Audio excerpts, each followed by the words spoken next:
Hola, os quiero invitar a reflexionar un poquito.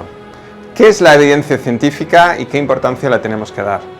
De momento se le está dando mucha, pero tenemos que entender que la evidencia científica viene de la rama de la medicina y que la medicina no es igual a fisioterapia.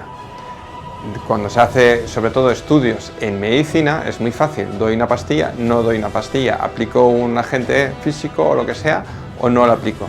Pero en el momento que estemos hablando de lo que sería una metodología, hay tantas variables que si se aplica lo que hacemos día a día en la clínica, un tratamiento de fisioterapia siguiendo una metodología, es imposible evidenciarla porque hay demasiadas variables y sería imposible.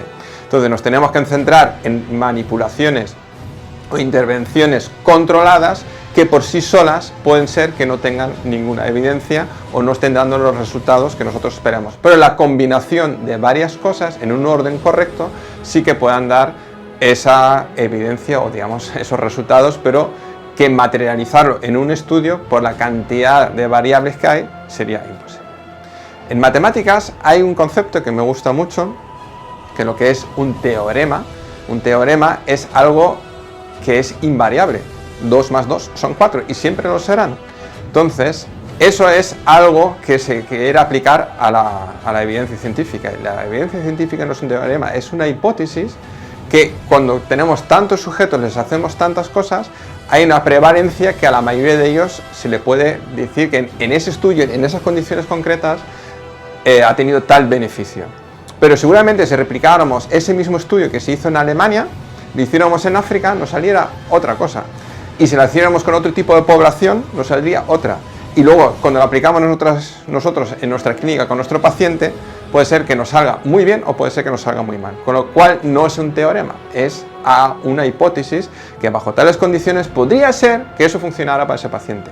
Entonces, tenemos que ser mucho más cautelosos a la hora de utilizar la evidencia científica y tenerla como una base y decir, bueno, esta cosa está evidenciado, se ha estudiado y con mucha probabilidad puede dar un resultado positivo, vamos a utilizarlo como base de partida para introducirlo dentro de un tratamiento y vamos a ver si lo ponemos en primer lugar, en segundo lugar, en tercer lugar, si lo combinamos con esto, con aquello, y eso es la experiencia clínica que hasta ahora no se le da ninguna importancia y sobre todo en metodologías que llevan muchísimo tiempo bajo nosotros, como podría ser la osteopatía, como podrían ser cadenas musculares, como podrían ser muchas otras metodologías, han demostrado su eficacia porque la gente sigue yendo a este tipo de terapias y está mejorando. Pero nunca veremos un artículo científico que evidencie del todo lo que sería la osteopatía o otras metodologías, me da igual la que elijáis. Entonces, tener en cuenta que la evidencia se tiene que tomar como una hipótesis, no como una verdad absoluta, no como un dogma, no como una religión, sino que es lo que es unas condiciones determinadas, han dado un resultado bajo un estudio X, con un tipo de población X, pero que nunca es extrapolable, o no debería serlo, a cualquier sujeto, porque cada sujeto tiene su mochilita, tiene sus cosas anteriores, su mochilita de emociones, de nutrición, de deporte, de cultura, mil otras cosas que pueden influir en sus cosas. Entonces, ser muchos más cautelosos, pensar sobre ello, no os quiero convencer de nada, me gusta que la gente reflexione y que piense realmente si hay que darle tanta importancia a la evidencia como se le está dando, que sea excluyente, tú no tienes evidencia, tú quedas fuera, tú tienes evidencia, entras dentro, a pesar que simplemente pueda tener evidencia en cosas concretas, pero luego de forma global no esté demostrando nada. Entonces, no estemos apartando a gente válida dentro de la fisioterapia simplemente porque no tiene evidencia, porque la evidencia aparte es una inversión enorme en dinero. Cualquier estudio decente, podemos hablar de 50.000 euros, a mí muchas universidades me han dicho eso, para empezar a hablar de algo, si quieres hacer algo son 50.000 euros, de ahí para arriba, y luego la gente no se conforma con un artículo, quieren más, quieren mucha evidencia. Entonces, ¿cuánto dinero te tienes que gastar para demostrar a la comunidad que tu cosa es válida y cuándo me vais a permitir o vais a permitir a otra gente llegar a vosotros para enseñar cosas?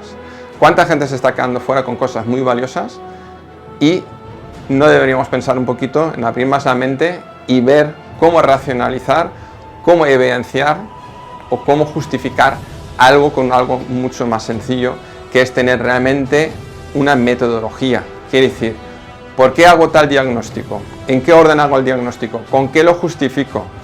¿Por qué hago este tratamiento y por qué hago este orden? Y en caso de que eso no funcione, ¿cómo hago un plan B? Así, con eferencia, podemos estructurar lo que es una estructura perfectamente ordenada que pueda explicar por qué hago una cosa y por qué no hago otra, y junto con la experiencia clínica podemos, digamos, dar validez a una metodología. Eso no se está teniendo en cuenta y pienso que debería tenerse más en cuenta. Para ello también he escrito un libro, que ahora pronto saldrá al mercado, en el que os voy a explicar justamente esas claves. Cómo poder dar validez a algo que es muy difícil o imposible dárselo con evidencia. Espero que os interese este tema, estar siguiéndome un poquito en redes y muy pronto tendréis más información sobre esto que os cuento.